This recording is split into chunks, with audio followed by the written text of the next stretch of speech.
राधे राधे दोस्तों। गोपाष्टमी के दिन गोवर्धन, गाय और बछड़े तथा गोपाल जी की यानी भगवान श्री कृष्ण की पूजा का विधान है। शास्त्रों में कहा जाता है कि जो व्यक्ति इस दिन गायों को भोजन कराता है, उनकी सेवा करता है और शाम के समय गायों का पंचोपचार विधि से पूजन करता है, उसकी सभी मनोकामनाएं पूर्ण हो जाती है। आज हम आपको गोपाष्टमी की पौराणिक कथा सुनाते हैं।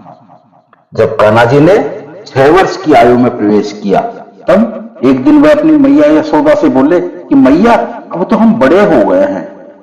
तो यशोदा मैया हंसकर बोली, अच्छा लल्ला, अब तुम बड़े हो गए हो, तो बताओ अब हम क्या करें। तो कान्हा जी कहने लगे, मैया, अब हम बछड़े चराने नहीं जाएंगे, अब हम बड़े हो गए हैं, इसलिए अब हम गायें चराएंगे। क्योंकि तब ऐसा हुआ करता था कि जो छोटे छोटे बालक होते थे, उन्हें बछड़े चराने का काम दिया जाता था। गौ माता बड़ी होती है तो उन्हें चराने के लिए बड़ी आयु के ग्वाले ही जाया करते थे। कान्हा जी का गायों के प्रति और बछड़ों के प्रति प्रेम तो सभी को पता ही था। कान्हा जी की बात सुनी तो मैया कहने लगी, अच्छा ठीक है, अपने बाबा से पूछ लेना। मैया के ऐसा कहते ही झट से नंद बाबा से मिलने पहुंच गए और बाबा से कहने लगे कि बाबा, अब से हम गाय चराने जाया करेंगे, हम बछड़े नहीं चराएंगे। कारण कि अब हम 6 वर्ष के हो गए हैं। तब बाबा ने कहा, अरे लाला, अभी तुम बहुत छोटे हो, अभी तुम केवल बछड़े ही चराओ, जब वो बड़े हो जाओगे तब गाय चरा लेना। लेकिन कान्हा जी कहां मानने वाले थे। जब कान्हा जी नहीं माने तो फिर बाबा बोले, ठीक है लाला, तुम पंडित जी को बुला लो, कोई गोचारण का मुहूर्त देखकर बता देंगे, फिर उसके बाद से तुम गोचारण के लिए जाने लग जाना। कान्हा जी को तो बस इसी बात का इंतजार था। बाबा के मुंह से वचन सुन झट से पंडित जी के पास दौड़कर पहुंचे और बोले, पंडित जी आपको बाबा बुला रहे हैं, गोचारण का मुहूर्त देखना है। और एक काम करना पंडित जी, आप आज का ही मुहूर्त बता देना, अगर आप ऐसा करेंगे ना तो मैं आपको बहुत सारा माखन दूंगा।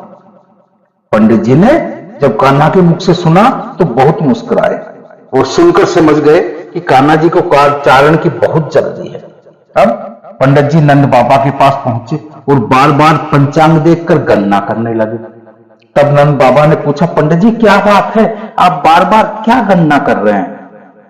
पंडित जी को तो कान्हा ने पहले ही पट्टी पढ़ा रखी थी, पंडित जी को तो ढेर सारा माखन देने की। अब माखन चोर के हाथों से माखन खाने का आनंद ही कुछ और था। पंडित जी नंद बाबा से कहने लगे कि क्या बताएं नंद बाबा, केवल आज का ही मुहूर्त है, उसके बाद तो अगले 1 वर्ष तक गोचारण का कोई मुहूर्त ही नहीं है। पंडित जी की बात सुनकर नंद बाबा ने भी अपने लाला को गोचारण की स्वीकृति दे दी। भगवान जो भी कार्य जिस भी समय कर ले वही शुभ मुहूर्त बन जाता है। उस दिन भगवान ने गोचर आरंभ किया था। वो शुभ तिथि थी कार्तिक मास के शुक्ल पक्ष की अष्टमी तिथि।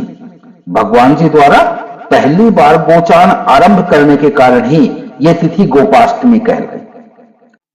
मैया यशोदा ने अपने लल्ला का श्रृंगार किया। पूरा श्रृंगार करने के बाद जैसे ही वो उनके पैरों में जूते पहनाने लगी तो लल्ला ने मना कर दिया। कान्हा जी बोले, मैया, अगर मेरी गैया जूते नहीं पहन सकती तो भला मैं कैसे पहन सकता हूं।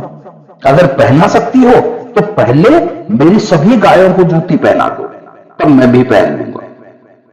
कहते हैं कि जब भगवान जब तक वृंदावन में रहे, उन्होंने अपने पैरों में कभी भी जूतियां नहीं पहनी।